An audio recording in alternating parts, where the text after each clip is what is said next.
Bonjour et bienvenue dans ce nouvel épisode de podcast. N'oubliez pas de rêver, le podcast de ceux qui n'ont jamais cessé de rêver. Ici, ce sont des témoignages inspirants et de la bonne humeur. Je suis Lucie, l'animatrice de ce podcast. Et aujourd'hui, j'accueille Laura, qui est travel planner. Bonjour et bienvenue Laura. Salut Lucie, merci beaucoup de m'avoir invitée. Je suis super contente d'être ici. Moi aussi, trop contente de t'accueillir. Est-ce que pour démarrer, tu veux bien te présenter, s'il te plaît? Avec plaisir. Alors donc moi c'est Laura, j'ai 25 ans et je me suis lancée dans la folle aventure de l'entrepreneuriat il y a 6 mois, après mon alternance, donc après mon master, entrepreneuriat. J'ai un parcours un petit peu atypique parce qu'avant mon master, j'ai été pâtissière, donc j'ai fait un CAP pâtissier, j'ai fait un DUT dans le commerce, un bachelor dans l'événementiel. Donc j'ai beaucoup voyagé, enfin beaucoup bougé en France. Hem et après, la pâtisserie, j'ai voulu me reconsacrer à mes études, heu, pour me spécialiser dans l'entrepreneuriat et me lancer en tant que travel planner en janvier. Et est-ce qu'il y a eu un déclic? Qu'est-ce qui t'a poussé à te lancer? Et ben, ça fait déjà, à 18 ans, je savais déjà que je voulais être chef d'entreprise. D'accord. Hem, dans quoi? Je ne sais pas. Je J'ai toujours été intéressée par plein de choses, mais surtout le domaine de l'événementiel et du voyage, tout ce qui était organisation, j'ai toujours adoré ça. Organiser des événements, des voyages, des choses comme ça et hem et pourquoi pas également, j'avais l'idée de me lancer dans la pâtisserie, lier l'événementiel avec la pâtisserie et finalement, beh, j'ai eu l'occasion en fin d'année, 2024 de me lancer en tant que travel planner. C'était pas du tout prévu. À vrai dire, avant octobre, je connaissais même pas ce métier. Donc c'était même pas, envisagé il y a 1 an ou 2 ans, de me lancer en tant que travel planner et j'ai eu l'opportunité et bah, j'ai su la saisir. Je voulais juste qu'on revienne, avant de parler de son métier d'aujourd'hui, de parler de ta passion pour la pâtisserie. Moi, j'en ai l'image de gens qui sont méticuleux. Voilà, on dit qu'il faut respecter tout au gramme près. Est-ce que tu peux nous partager, toi, ton histoire avec la pâtisserie? Alors c'est vrai qu'on est censé respecter tout au gramme près, mais je crois que j'ai jamais respecté une recette. Et mine de rien, ça a toujours été mes meilleurs gâteaux. Bon, à part quand je travaillais, en pâtisserie ou au Club Med, mais chez moi, j'ai toujours voulu un petit peu mettre ma patte, un peu de créativité. Je sais pas vraiment comment c'est venu, cette passion pour la pâtisserie. Je sais que quand j'étais petite, mes parents se sont beaucoup moqués de moi parce que je faisais mes fondants au chocolat, c'était plus des galettes, pas vraiment mangeables. Hem et je me suis inscrite en candidat libre, en fait, pendant mon DUT, D'accord, à 18 ans et en fait, après, il y a eu le covid, donc j'ai arrêté mes études dans l'événementiel et je me suis consacrée entièrement à la pâtisserie. OK. J'ai fait 2 ans, j'ai terminé, ce métier en étant pâtissière au Club Med, Et ton gâteau préféré, c'est quoi? le fondant au chocolat. Ah, tout ce qui est chocolat, mais la simplicité avant tout, un petit fondant au chocolat. Et donc juste avant, tu disais que tu connaissais pas, avant de te lancer, le métier que tu fais aujourd'hui, donc travel planner. Est-ce que tu veux bien décrire ce que c'est? Parce que moi, dans les personnes que j'accompagne, bah, en bilan de compétences notamment, on s'intéresse aussi à ces nouveaux métiers, qui débarquent, dont celui de travel planner. Et je voulais aussi que tu abordes le fait, bah, quelle est la différence avec une agence de voyage? Ouais, bien sûr. Alors le métier de travel planner, on peut comparer un petit peu à celui de wedding planner. Donc OK. sauf qu'au lieu d'accompagner mes clients dans l'organisation de leur voyage de leur, mariage, je les accompagne dans l'organisation de leur voyage. Hem, je suis là pour, bah, les rassurer premièrement, mais et leur, libérer, d'une charge mentale. Parce qu'il faut le dire, c'est, pas mal de boulot. Donc en fait, je vais chercher pour eux, tout ce qui est transport aller-retour, donc vol ou train ou location de voiture, les aider à déterminer la destination qui leur convient, s'ils ne Mmh. l'ont pas en tête. Leur créer donc après avoir trouvé des hébergements ou proposer des hébergements, je vais, créer un itinéraire sur mesure en fonction de la durée du séjour, de leur budget et de ce qu'ils aiment comme activité. Donc je dirais que la différence avec une agence de voyage, donc premièrement, c'est que, je ne suis pas certifiée Atout France, donc ça veut dire que je ne fais pas les réservations Ouais. pour eux. Ça, c'est, la plus grosse différence et c'est très important de le savoir. C'est-à-dire que mes clients gardent, la main sur leur voyage parce qu'ils vont réserver eux-mêmes via les liens que je leur envoie. Donc que OK. ce soit les hébergements, les vols ou Mmh. les locations de voitures. Une autre différence, c'est que du coup, comme c'est eux qui réservent, donc les prix sont complètement transparents. Je ne prends aucune commission sur, les différents prestataires et c'est vraiment du sur mesure parce que je leur propose à chaque fois, par exemple, 2 ou 3 hébergements, 2 ou 3 possibilités de vol pour que, ils puissent faire le choix qui leur convient le mieux. Mmh. Et aujourd'hui, dans ton métier, qu'est-ce qui fait sens pour toi et qu'est-ce que tu aimes? Alors ce que j'aime, c'est, au-delà du métier d'organisation de voyage, c'est la diversité, enfin, j'ai pas de quotidien. C'est la diversité de mes journées puisque je suis avant tout entrepreneur. Ouais. Je fais aussi bien de la communication le lundi ou des appels découvertes le mercredi, rédaction de blog, j'organise un voyage, je fais de la création de carnets de voyage. Mmh mh. Donc ce que j'aime avant tout, ça va être ça, c'est que j'ai su trouver un métier où je crée mon poste, le poste qui me convient, Ouais. chose que je n'avais pas en tant que salariée et qui en fait, c'est pour ça que je me voyais pas du tout continuer dans le salariat. Mmh mh. Et sinon vraiment en tant que travel planner, ce que je préfère, c'est la création des itinéraires. Donc c'est pour ça que j'adore principalement organiser des road trips parce que, chercher, l'itinéraire le plus optimisé et qui fait waouh, Ouais. j'adore ça. Mmh mh. Et quand on a préparé l'épisode, tu me disais qu'il y avait une différence pour toi entre les vacances et le voyage. Ouais, je veux bien que tu expliques, s'il te plaît. Ouais, exact et je l'ai bien vu, à Bali parce Ouais. que, tout le monde me disait: «Ah, tu pars en vacances?» et en rentrant de Bali, je me suis dit: «Oh non, c'était vraiment pas des vacances». C'était un voyage. La différence entre vacances et voyage, c'est que quand tu vas en vacances, tu pars pour te reposer, généralement, te reposer, ne rien faire ou visiter un petit peu, mais c'est pour, un peu lâcher prise, t'évader du quotidien Mmh mh. et prendre du temps pour toi. En voyage, tu vas également prendre du temps pour toi et t'évader, mais c'est pour grandir, c'est pour découvrir, tu pars pas en voyage, dans une seule destination où tu vas rester sur la plage à rien faire, pendant 3 semaines Mmh ou une mh. semaine si c'est un voyage d'une semaine. Un voyage, c'est vraiment, la découverte d'un pays et de soi, je trouve. C'est mon avis personnel. Ouais, mais c'est ça qu'on voulait, un avis personnel. Hem, D'où est-ce qu'elle te vient ta passion justement des voyages? Alors, bah, j'ai toujours voyagé avec mes parents depuis que je suis toute petite. Je sais qu'à 3 ans, j'étais déjà en Martinique. J'ai pas mal de j'ai vi à l'année dernière, avant de me lancer, j'avais visité déjà 15 pays.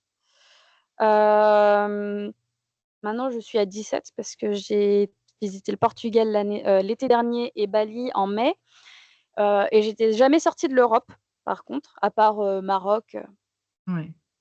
Heu, je suis allée en Asie la première fois cette année et donc bah, cette passion du voyage, ça vient certainement de mes parents, du fait qu'on a toujours, été éduqués à découvrir de nouveaux pays.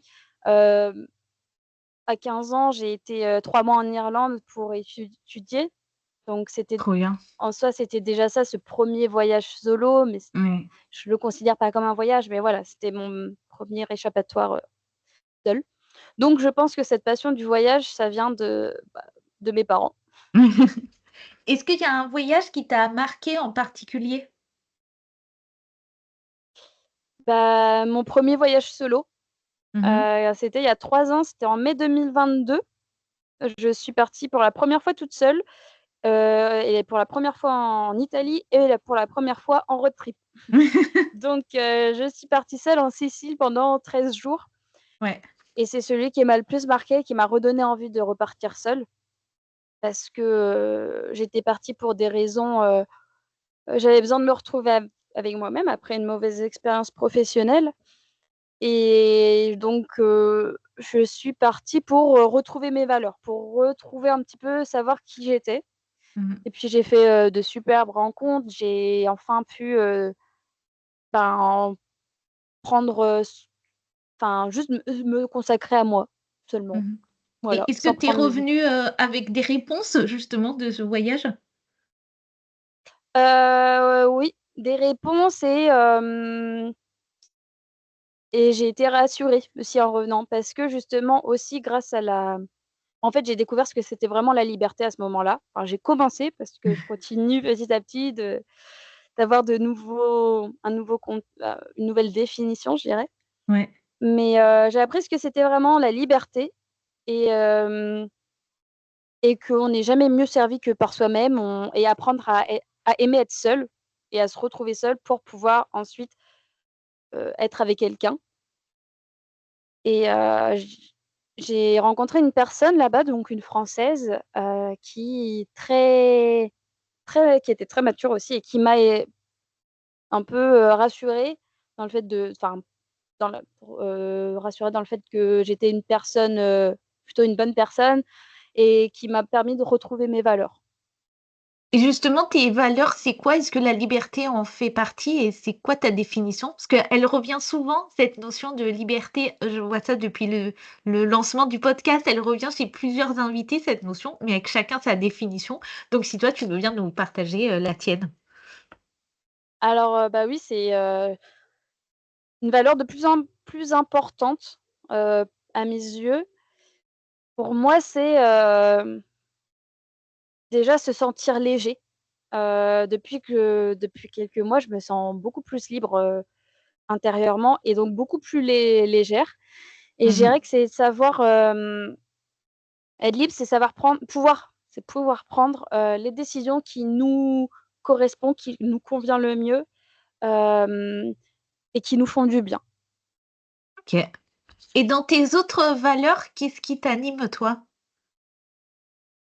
Alors, l'ambition et le courage. OK. Tu veux Je bien donner sais tes définitions, s'il te plaît, pour chacune, des Ouais, des valeurs? alors je sais pas si c'est des valeurs, si c'est considéré comme des valeurs. OK. Au niveau de l'ambition, c'est que, pour moi, c'est, ne pas se satisfaire de ce qu'on a, sortir de sa zone de confort pour toujours progresser, Mmh. atteindre un autre objectif qui va nous permettre d'être encore, d'être mieux dans notre tête, mieux dans notre corps, mieux au quotidien.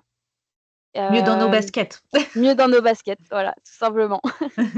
Et le courage? Et le courage, bah, c'est un peu lié aussi, à la zone de confort, c'est oser sortir de sa zone de confort. Ça peut être un tout petit pas, comme Mmh. un grand saut dans le vide. Le courage, c'est oser, échouer, oser, tester même si on a peur d'échouer pour pouvoir, bah, franchir, la porte, parce que si on n'ose rien, il nous arrivera rien. Mmh mh. Mais pas en mal, mais pas en positif non plus. Ouais, ouais. C'est pareil, c'est revenu dans plusieurs épisodes, voilà, je crois que c'est Marie-Astrid de l'épisode, 9 qui disait, voilà: «Oser, décrocher au téléphone pour, appeler telle ou telle personne», voilà, il y a plein de choses qui se passent quand, justement on fait preuve, de courage. Moi, je voulais savoir, est-ce que tu as une destination préférée pour en revenir au voyage? Hem, je dirais l'Italie. Ouais. Alors je connais principalement la Sicile et le sud de l'Italie, Mmh mh. mais je pense que c'est cette destination-là parce que c'est, une destination qui permet enfin, c'est un pays, qui permet de ralentir. Je trouve que même s'il y a des villes dynamiques comme Naples ou Rome, le rythme de vie est plus lent et ça fait du bien. Moi, ce que j'aime, c'est m'asseoir en terrasse, boire un café au soleil, et lire et je trouve que l'Italie, c'est vraiment propice à ce genre d'activité OK. et puis, on mange bien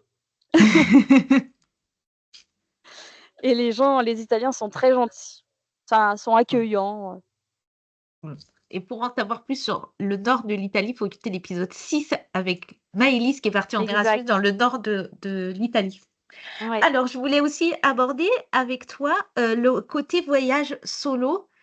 Pour toi, est-ce que c'est quelque chose que tu aurais pensé faire ou au contraire, tu aurais pensé ne jamais être capable de faire ça? À vrai dire, j'y ai jamais pensé avant mai 2022, donc avant de rentrer du Club Med. J'avais jamais pensé à partir seule, parce que je pensais ne pas aimer être seule. OK. Enfin, j'ai toujours eu un peu peur d'être seule, mais par exemple, un truc tout bête, quand j'étais, chez mes parents, j'étais jamais dans ma chambre, contrairement à mes sœurs. J'étais tout le temps dans le salon. J'avais Ah toujours oui. besoin Mmh. d'avoir OK. quelqu'un à côté de moi ou d'être avec Mmh. des amis ou quoi. Et donc avant ce voyage, donc en fait, ça s'est fait en 2 semaines, hein. J'ai eu cette idée et 2 semaines après, je partais. Donc avant ça, j'y avais jamais pensé. Et est-ce que tu veux bien nous parler un petit peu plus justement de ton expérience, à Bali? Combien de temps tu es partie? Qu'est-ce que tu en retires aussi de cette expérience? Alors à Bali, je suis partie 3 semaines, donc pareil, ça s'est fait en 2 semaines, j'ai eu l'idée, j'ai pris mes billets et 2 semaines après, je partais et c'était fou parce que Bali, c'était un rêve. Heu, donc je peux dire qu'en 2025, j'ai vécu un rêve, même 2 en vrai, Trop mais bien. j'avais jamais fait l'Asie, bah, j'étais jamais partie, déjà hors Europe. Mmh mh. Donc c'était déjà une destination très loin, c'est à l'autre bout du monde, donc il y avait 20 heures de vol, enfin Mmh. de 20 heures de trajet, sans compter les pépins Pour ceux qui et ont suivi tes stories à ce moment-là, ah ceux ouais, qui savent, savent. hem et donc bah, déjà, il faut savoir que si vous voulez partir seul, Bali, c'est une très bonne destination parce que les Balinais sont super gentils, ils sont très accueillants. C'est une île très touristique, ils vivent du tourisme, mais donc en fait, c'est très sécurisé aussi parce que, personne va te faire de mal. OK. Est-ce que tu as une anecdote de voyage à nous partager? Heu, je suis montée pour la première fois sur un scooter Ah là-bas OK. et j'avais super peur parce que là-bas, c'est scooter, c'est des scooters à gogo, c'est un truc de fou. Tu te dis: «Mais tu vas jamais monter sur un scooter avec un balinais, hein», tu vois ça, tu te dis: «C'est du suicide». Au final, donc j'ai réservé un Gojek, donc c'est comme un Uber, mais OK, à le Bali. Uber de là-bas. Mmh. Voilà, le Uber de Bali et j'ai dit, slow, hein, slow, Mmh. j'ai peur et au final après j'adorais. J'ai voulu louer un scooter, beh, j'ai pas eu le droit parce que je savais pas conduire. Enfin, j'ai essayé et la dame elle a pas voulu me louer le scooter. Ah d'accord, donc tu étais Je dois être toujours la seule conduite? personne à Bali qui n'a pas eu le droit de louer son scooter. Vraiment, parce que là-bas, s'ils peuvent avoir, de l'argent n'importe comment, ils vont le Ouais. faire. Alors, ouais. Et le voyage solo, pour toi, qu'est-ce que ça représente et qu'est-ce qu'on apprend sur soi quand on ose partir, tout seul? Bah, déjà, on apprend plein de choses. Je pense qu'on apprend à être seul. La première chose, c'est qu'on apprend à être seul et à pas avoir peur, du regard des autres, dans le sens où, je sais qu'il y a pas beaucoup enfin, beaucoup de monde justement qui n'ose pas aller, en France, hein, ou n'importe où, boire un verre tout seul, parce que c'est un peu ridicule, enfin, je vais pas aller boire un verre tout seul en terrasse, ça fait pitié. En fait, un voyage en solo, ça t'apprend justement à apprécier ta propre compagnie, Mmh mh. à regarder, les gens passer, à regarder autour de toi, à apprécier le moment présent. Mmh mh. Hem, Parce que moi, je sais que je suis du genre, par exemple, à être en terrasse, à regarder, à sourire, comme une niaise, sans raison particulière et je pense qu'un voyage en solo, ça t'apprend ça, à apprécier ta compagnie et le Ouais. présent. Et est-ce que tu es d'accord aussi avec cette notion de rythme, tu vois? D'avoir un rythme, comme on veut, sans autant compter sur d'autres personnes que voilà, sans dépendre, des autres et cetera? Ah oui, bah, en fait, c'est ça le lien avec la liberté, c'est que tu prends personne en considération, tu prends que tes besoins, ton envie Ouais. du moment et tu apprends à te faire confiance aussi, Mmh. à suivre ton instinct, beaucoup parce que, Mmh. Bon, même si par exemple tu as Google Maps, que la flèche se plante, tu fais pas confiance à quelqu'un d'autre, tu fais confiance à toi. Mmh. Tu fais une rencontre, tu fais confiance à ton instinct, savoir si la personne, est fiable ou pas. Ouais. Et heu et c'est super important et justement, je remercie ces voyages-là parce que, j'apprends de plus en plus à avoir confiance en moi, en mon instinct et en mes propres décisions. Mmh mh. Et qu'est-ce que tu recommandes, toi? Est-ce que tu commences, tu dis d'abord de démarrer par un petit week-end en solo, un resto tout seul, enfin, voilà, pour quelqu'un qui aurait peur de partir? Alors je dirais plutôt un week-end, en solo, Ouais, plus qu'un resto parce que je sais que le resto, les gens vont avoir peur plus facilement parce qu'il y aura d'autres gens d'accord. autour.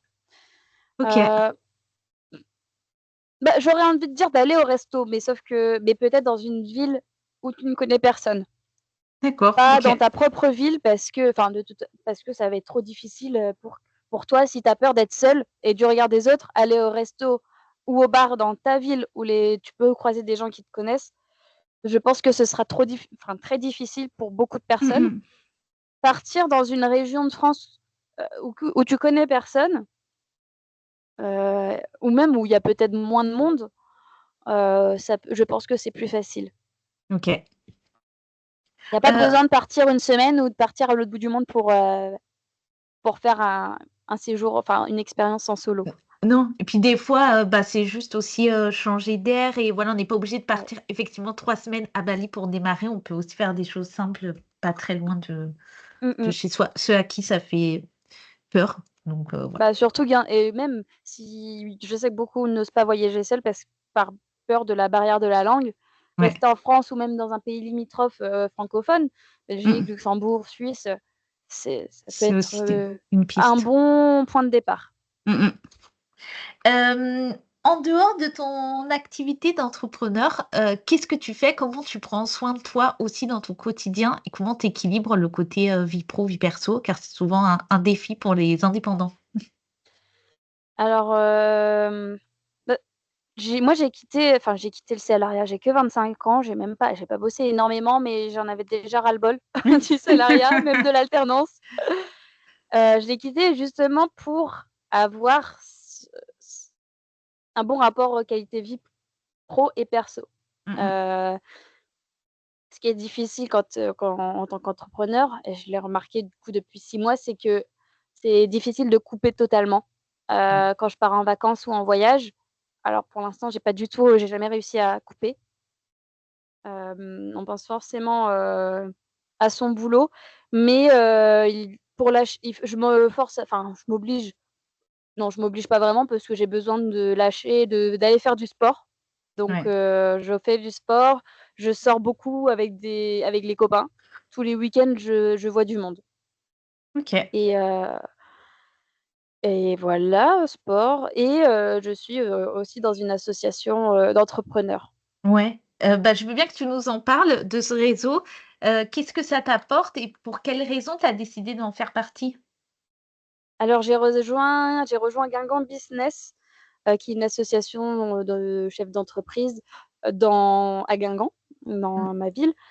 Hem Quand j'étais en alternance à Montpellier donc encore étudiante, j'avais eu la chance de participer à des réunions du BNI.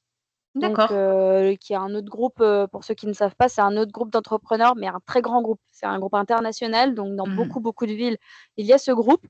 C'est un groupe, très business j'avais adoré rencontrer des personnes, pouvoir parler de c'était pas mon activité, c'était l'activ le je parlais du traiteur, pour qui je travaillais.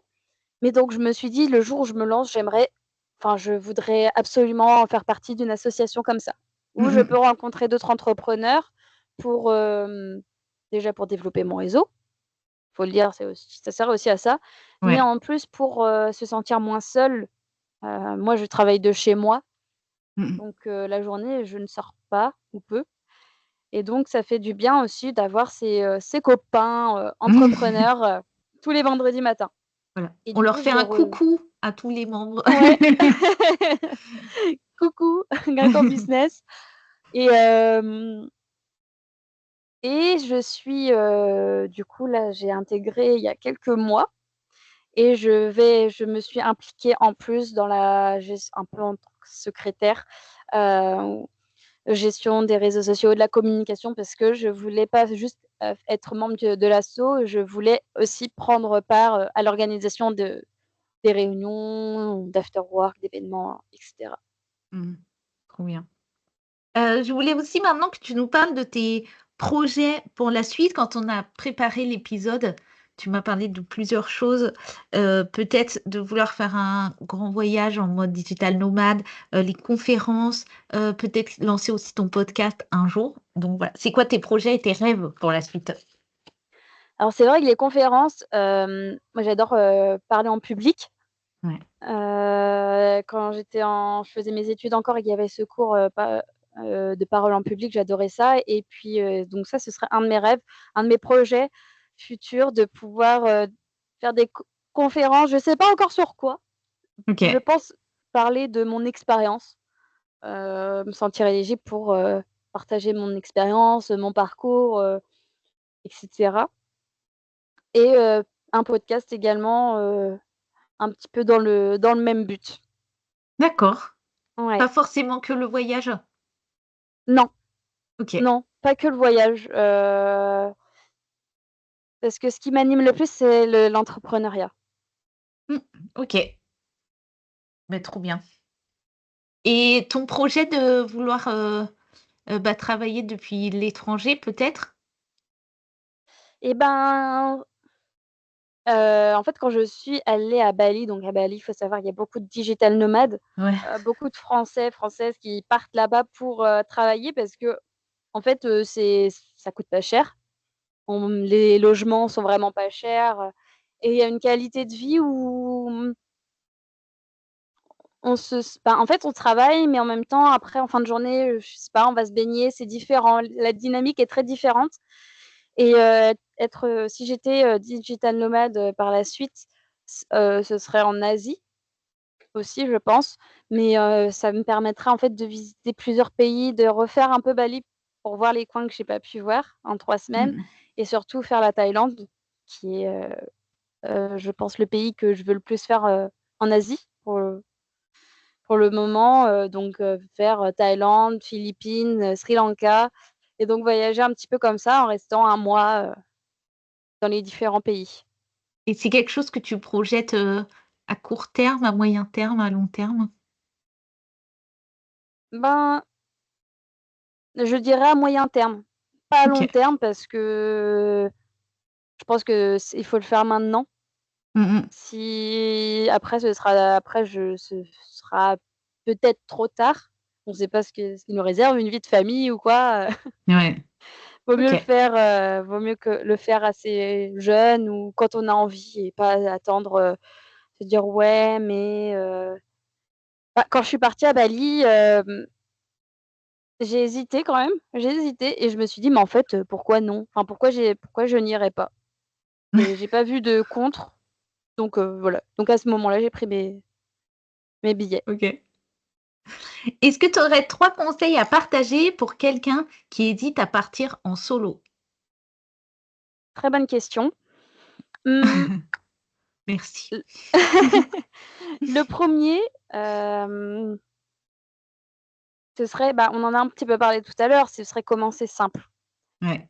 Voilà, même, 5 jours, soit, en France, soit en Europe, mais commencer assez simple, pas forcément partir à l'autre bout du monde. Le deuxième conseil, c'est, de prévoir, d'anticiper un petit peu, de prévoir, le plus gros pour éviter les pépins, pour éviter le stress aussi. Ouais, Par pour se exemple, prévoir rassurer un quoi. petit ouais, voilà, pour se rassurer, mais de laisser place à l'imprévu parce que c'est là que se passe, la magie du voyage. C'est dans ce Ouais. moment, dans les moments imprévus qu'on vit vraiment, vraiment les choses et le troisième conseil, bah, ce serait de me contacter, de faire appel, à mes services pour que je vous aide à pour que je t'aide à, bah, en fait, à partir et à pouvoir vivre. Je pense sincèrement que c'est une expérience d'une vie Ouais, et que ça bah, c'est apporte, énormément de choses, Mmh. pour tout le monde. Pour moi, tu prêches une convaincue, donc je ne peux que être d'accord. Merci. Où est-ce qu'on peut te retrouver? Est-ce que tu as une ressource à partager que tu recommandes? Alors, par rapport à, du coup, ta dernière question sur, les conseils, j'ai justement fait un guide, il est sorti il y a 2 semaines à peu près. Un guide, qui est gratuit, hein, que vous pouvez retrouver sur, mon site internet ou alors sur mon réseau, social, Instagram, et c'est un guide, donc j'en ai 2. Mais, celui dont je parle là, c'est le guide, pour voyager seul, oser voyager seul, dans lequel je partage 6 conseils. Il y a également un petit peu mon partage d'expérience, Mmh. un témoignage d'une cliente. Donc c'est une étudiante de 19 ans qui est partie cette année, en mai, en Italie, seule. Bien. C'est son premier voyage seule, elle avait que 19 ans. Elle est partie dans mon pays coup de cœur et donc j'ai été super contente de l'accompagner.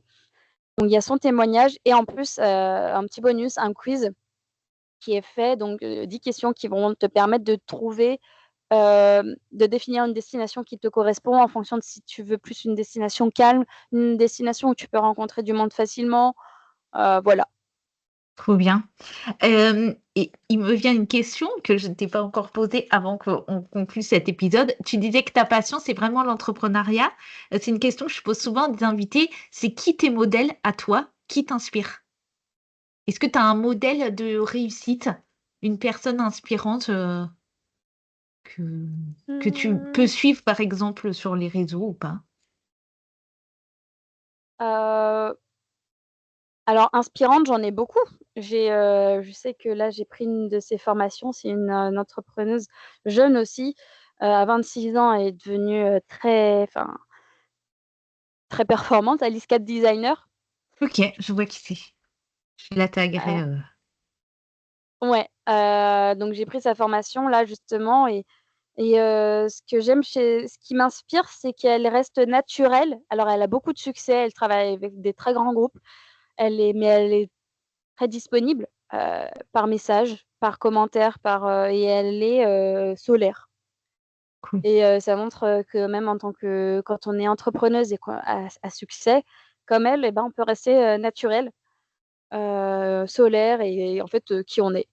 Et en Mmh. plus, elle a eu, un passé difficile, des relations difficiles et cetera, et elle a su rebondir, j'aime bien m'identifier à elle. OK, c'est ton modèle. Mmh. Laura, c'est l'heure de la conclusion. Tu connais l'exercice ici sur, ce podcast. C'est le dernier message que tu as à partager et voilà, la consigne étant de terminer par le titre du podcast. N'oubliez pas de rêver. C'est à toi. Et bah, mon conseil ou ma dernière consigne, ce serait, en lien avec ce nom du podcast, de rêver grand et pour voir où ça va vous mener. Donc surtout, le plus important, n'oubliez pas de rêver. Génial, merci beaucoup Laura. Trop chouette, je suis Merci à ravie. toi, merci à tout le monde. À bientôt. À bientôt.